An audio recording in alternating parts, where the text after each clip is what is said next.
അടിപൊളി ടേസ്റ്റുള്ളൊരു ബീഫ് ബിരിയാണിയുടെ വീഡിയോ ആണ്. ബീഫ് ആദ്യം തന്നെ മുറിച്ച് വൃത്തിയായി കഴുകിയ കുക്കറിലേക്ക് ഇട്ടു. മഞ്ഞൾപ്പൊടി, മല്ലിപ്പൊടി, മുളക് പൊടി, കുരുമുളക് പൊടി, ഗരം മസാലപ്പൊടി, പെരുംജീരകപ്പൊടി, ഉപ്പും ചേർത്ത് നല്ല ഭംഗിയായിട്ട് കുഴച്ച് വെച്ച് ഒന്ന് വേവിച്ചെടുത്ത് മാറ്റി വെച്ചിട്ടുണ്ട് കേട്ടോ. ഒരു പാത്രം അടുപ്പത്തേക്ക് വെച്ച് കൊടുത്ത് അതിലേക്ക് നെയ്യും വെളിച്ചെണ്ണയും ഒഴിച്ച് നല്ലതുപോലെ ചൂടാകുമ്പോൾ നമ്മൾ സവാള അരിഞ്ഞ് വെച്ചില്ലേ, അതൊന്ന് മൂപ്പിച്ചെടുത്ത് മാറ്റി വെക്കണേ. ഇപ്പോൾ ഗാർണിഷിനുമാണ്. അതുപോലെ ബീഫ് ബിരിയാണിയിലോട്ട് കുറച്ച് വറുത്ത ഉള്ളിയും കൂടി നമുക്ക് ചേർത്ത് കൊടുക്കാൻ വേണം കേട്ടോ. അതിനുശേഷം ബാക്കി വന്ന വെളിച്ചെണ്ണയിലേക്ക് നമ്മൾ സവാള ഇട്ട് കൊടുത്ത് ഉപ്പും ഇട്ട് നല്ല ഭംഗിയായിട്ടൊന്ന് ഇളക്കി വഴറ്റി എടുക്കുക.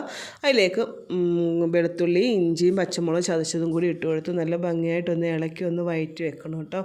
ഇനി ഇതിലേക്ക് നമുക്ക് തക്കാളി അരിഞ്ഞത് ഇട്ട് കൊടുക്കണം. തക്കാളി അരിഞ്ഞിട്ട് നല്ലതുപോലെ ഒന്ന് ഇളക്കി വഴറ്റി ഒന്ന് മൂടി വെച്ച് വേവിച്ചെടുക്കാം കേട്ടോ. അതിനുശേഷം നമ്മൾ മൂടി തുറന്നിട്ട് ബീഫ് വേവിച്ച് വെച്ചില്ലേ, അത് അതിലേക്ക് ഇട്ട് കൊടുത്ത് നല്ല ഭംഗിയായിട്ടൊന്ന് ഇളക്കുക.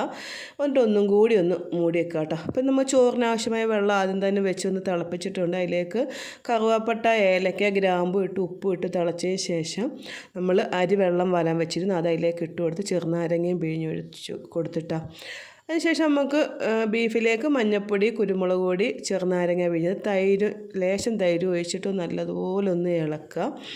ഇളക്കിയതിന് ശേഷം നമുക്കിതിലേക്ക് കുറച്ച് ഗരം മസാലപ്പൊടിയും കൂടെ ചേർത്തൊന്ന് ഇളക്കി നല്ലതുപോലെ ഒന്ന് ഇളക്കണം കേട്ടോ. നല്ലപോലെ ഇളക്കിയതിന് ശേഷം നമുക്ക് അതിലേക്ക് മല്ലിയില അരിഞ്ഞതും അതേപോലെ കറിവേപ്പില അരിഞ്ഞതും കൂടി ഇട്ട് കൊടുത്ത് നല്ലതുപോലെ ഒന്ന് ഇളക്കണം കേട്ടോ. അപ്പോൾ നമ്മുടെ ചോറ് അവിടെ തിളച്ച് വന്നിട്ടുണ്ട് കേട്ടോ. അതിലേക്ക് നമ്മൾ കുറച്ച് ക്യാരറ്റ് അരിഞ്ഞതും കൂടി ഇട്ട് കൊടുത്ത് നല്ലതുപോലെ ഒന്നും കൂടി തിളയ്ക്കുമ്പോൾ ചോറൊന്ന് ഊറ്റി വെള്ളം വാലാൻ വെക്കണേ.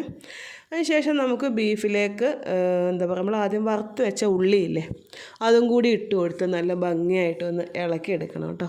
അപ്പോൾ ഇതാ നല്ല ടേസ്റ്റാണ് കേട്ടോ. അപ്പോൾ ബിരിയാണിക്ക് നല്ല ടേസ്റ്റാണ് ഈ വറുത്ത ഉള്ളിയും കൂടി നമ്മൾ ചേർത്ത് കൊടുത്താൽ.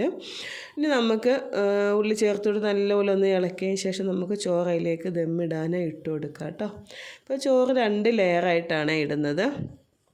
ഇതിലേക്ക് ഇനി നമ്മൾ മല്ലിയില അരിഞ്ഞത്, കുറച്ച് നെയ്യ്, അതേപോലെ നമ്മൾ ഉള്ളി വറുത്ത് വെച്ചില്ലേ അത് ഇടുക. കുറച്ച് ഗരം മസാലപ്പൊടിയും കൂടി ഇട്ടതിന് ശേഷം നമുക്ക് അടുത്ത ലെയർ ചോറും കൂടി ഇടണം കേട്ടോ.